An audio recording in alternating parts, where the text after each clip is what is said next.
Alright guys, welcome back once again. I had a little issues there with the last video, so it ran a little bit longer than I expected as usual. So this is going to be the final video here, I hope. Just got everything all put together, grips, frame arrow, everything's all set up. We just want to check our beaver tail actuation, no snagging, our trigger actuation, when push the beaver tail. Okay, we've got good trigger, nothing's snagging, nothing's binding, don't hear any crunching or anything. Okay, so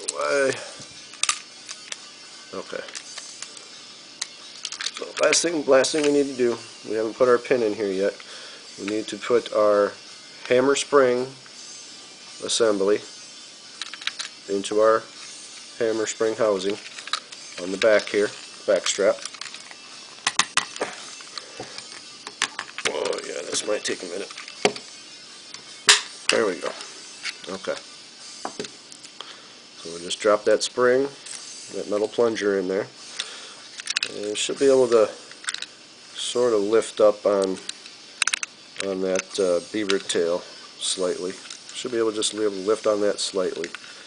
And we're just going to guide that little dangly donger there. We're going to guide that into here, feed that all the way up in, and then push our pin through.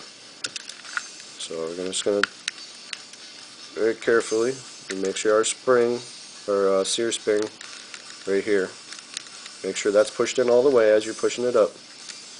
And just get that guy to sit right on there. Now this is a lot easier when you have the little plunger, little pin to hold that plunger in there, but we got her. So now you want to hold your beaver tail in as you're pushing up. Get that all the way up. Check your hole, make sure you're good. We'll put our pin in.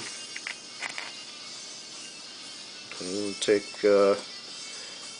just like an Allen wrench or something. I don't have a pin in front of me, but we can just take an Allen wrench and push that in just a hair. Okay, so we should have hammer actuation. There we go. Drop the hammer. Let's check that again. Ooh, yeah. That feels good. Okay, now don't do that too much because it's going to hit the frame right here and you're going to mess the frame up. That's why we have a hammer protection pad. Alright guys, I know you want to see this. Now, first thing I got to update for you guys on the upper here, the slide.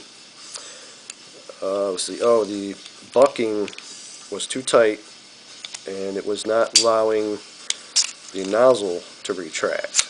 It was taking the nozzle with it all the way to the end, and then it was still, the spring was fighting to pull it back out of there. So I did change the bucking back to the Tokyo Marui stock bucking, which works just fine. There's no problems with it. It's actually very good bucking. I mean, it's Tokyo Marui. You really don't need to upgrade that at all. Same with the hop-up unit. You know, yeah, our Airsoft Masterpiece $80 hop-up unit is nice, but this one's fine. It's lighter, and it's actually just as good as far as I think.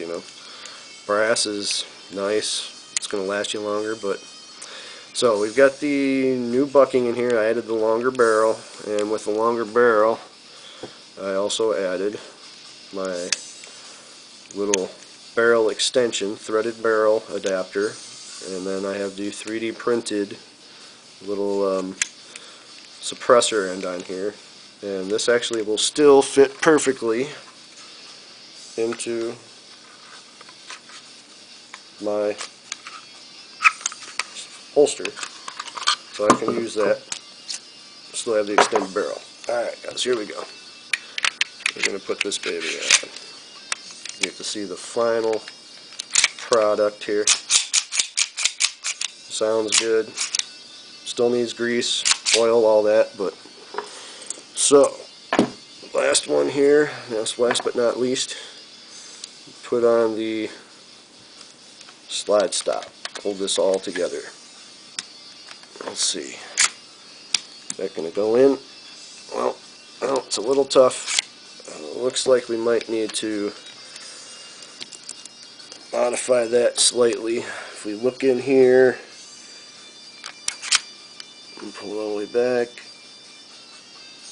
it looks like our hop up is just slightly blocking the hole. Now all I'm going to do is, first we'll check this silver one, see if the silver one works. Always check the second one, or if you have a spare, check that one. Nope, that doesn't want to go in either. Actually, I have one more over here from the 45 Extreme. Okay, so the Airsoft Masterpiece frame and the Tokyo Marui stock hop-up are not exactly compatible. But what all I'm going to do for that is modify this little slide stop pin. I'm just going to sand this down a little bit, maybe even just polish it. If I polish this black stuff off here, that might even be just enough. There's like a coating on here, so I'll polish this off, sand it down a little bit, maybe just enough to get this to fit in here. So I think we can. I'm going to go ahead and try anyway. I want to see if we can get this to fire, so let me just get something temporary maybe. If I can get that through there enough just to hold it. Okay, let me try. Let's see, screwdriver. Okay, that's actually going to work. I got a magazine right here, ready to go. Alright guys, I'm going to just shoot one right into the box. There's a BB in here. I'm going to close my eyes, I don't have protection, so 3, 2, 1. Oh, that fired, guys. That fired. So we got a functioning gun. I'm going to pull the trigger 2 more times here. There was like 2 or 3 more BBs, but I want to point somewhere. I want to get somewhere safer here. Here's a piece of foam. Okay, here we go. Well, that's it, guys. We have a full functioning 5.1 high Capa.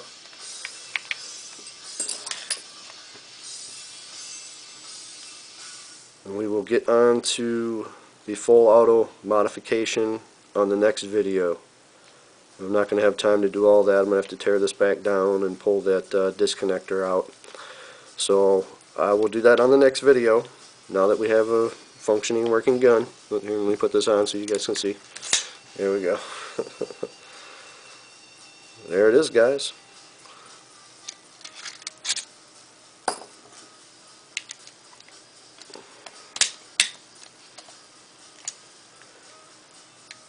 My new high Capa. Welcome to the high Capa family. And we'll definitely see you on the field this weekend.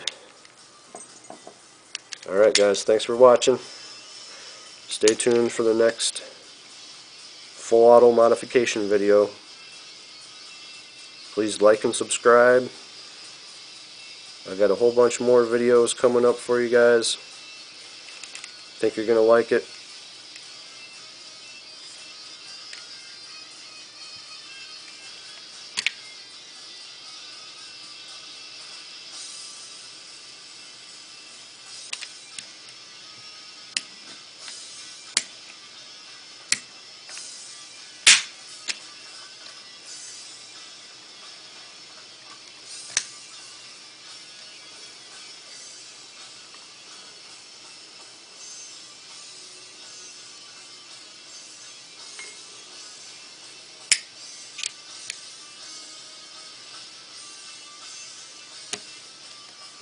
Heavy Metal, signing out.